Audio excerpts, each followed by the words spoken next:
everyone, hope you're staying safe out there. If you're anything like me, you are melting in this heat, and so I'm going to show you how to make gazpacho, which is a cold soup from Spain, and it's made by blending raw vegetables together. We're going to be making it today with watermelon. So I've already got several of my ingredients ready to go. Onion, cucumber. We've got the two different kinds of peppers here, banana and the shishito. And then I've already measured out my oil, the red wine vinegar, garlic, and the spices I'm using, which is salt, pepper, and cumin. So we do need to seed the watermelon, so I'm going to start by showing you how to take the rind off. As you can see, I already cut off the top and the bottom. That way it gives it a flat surface so it doesn't roll around. You're not gonna cut yourself. And you can always start kind of light and then cut off more of the white as you go along. So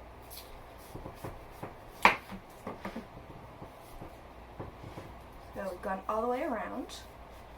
So I'm gonna give it a few more little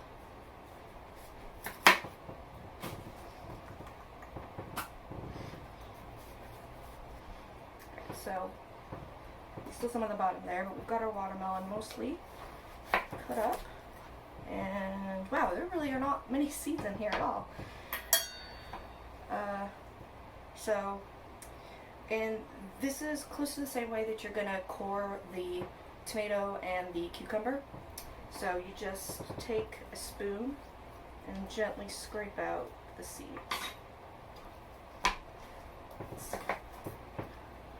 Cut it down. Yeah, there are very few seeds in this watermelon. That's nice. The other way you can do this is to cut it into slices like you're cutting bread. There's more of the seeds.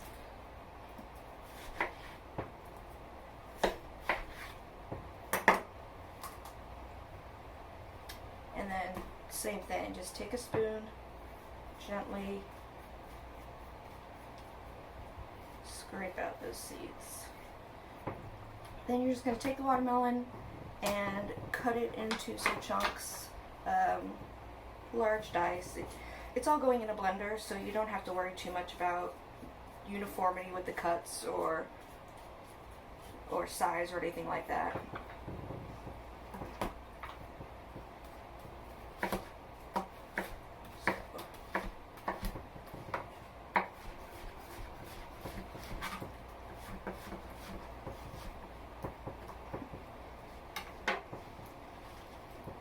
So, I mean, this is a pretty good size.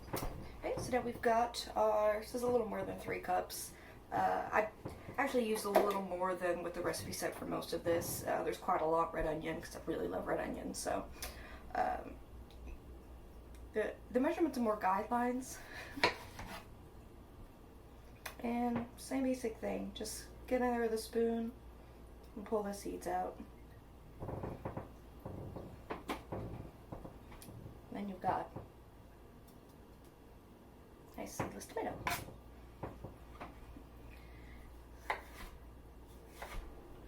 It's down. Gazpacho is typically a tomato-based cold soup, but we're doing it with the watermelon to give it a nice kind of summery kick to it. And then for the cucumber, it's actually the easiest one. If you get English cucumbers, they are already seedless, so you don't have to worry about it. I'm not going to peel this one just for the sake of time. Since it's big, I'm going to cut it in half first. Makes it more manageable to work with. I have small hands, so.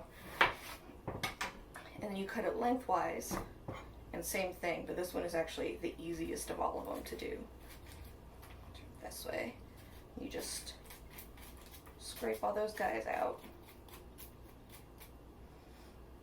You do a little boat, and then you just chop that up. And very similar with the peppers. These skinnier peppers are a little more cumbersome just because of the size, but you can actually just use your hands to flick the seeds out of there, tip of your knife, whatever you want to use. More cumbersome because they're small and so you have to chop up more of them, but there really aren't that many seeds in there either, so it's easy. And chopping up fresh herbs is pretty easy. Sometimes it helps to take one of the bigger leaves and wrap it around so it's kind of twisted up, and then you just take your knife. And with mint, you don't have to worry about separating from the stem. The stem is every bit as edible and every bit as flavorful as the leaves. So, now that we have all that done, you're going to get your blender or your food processor and just dump everything in. Mine's a bit smaller, so I'm probably going to do this in some batches.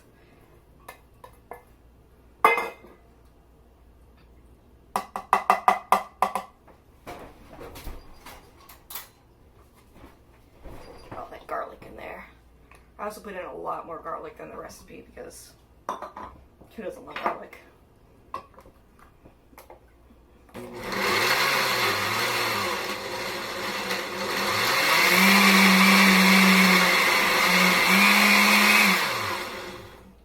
There it goes. Add the cucumber.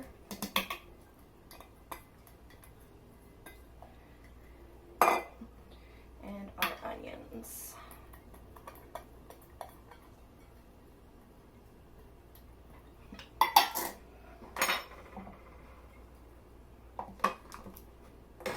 And you can blend this to whatever consistency you would like. So if you want a little more chunky. Oh, it smells good. Have a little taste.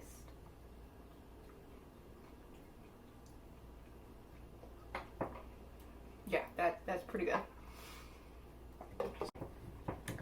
Almost got the bread. So 1 or 2 slices, cut the crust off, and you literally just run it under some water. Feels really weird, but and then squeeze it.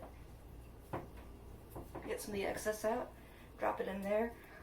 It's just to thicken it up a little bit and give it more of a consistency.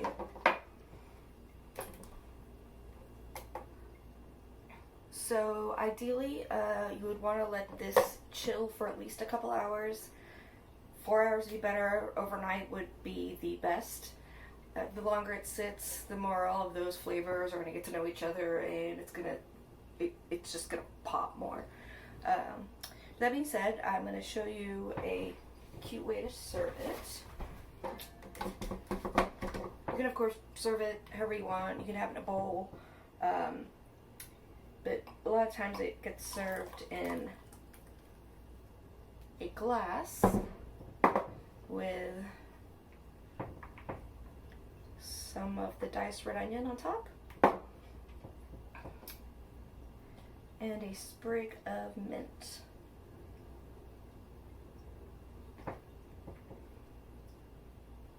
There you go.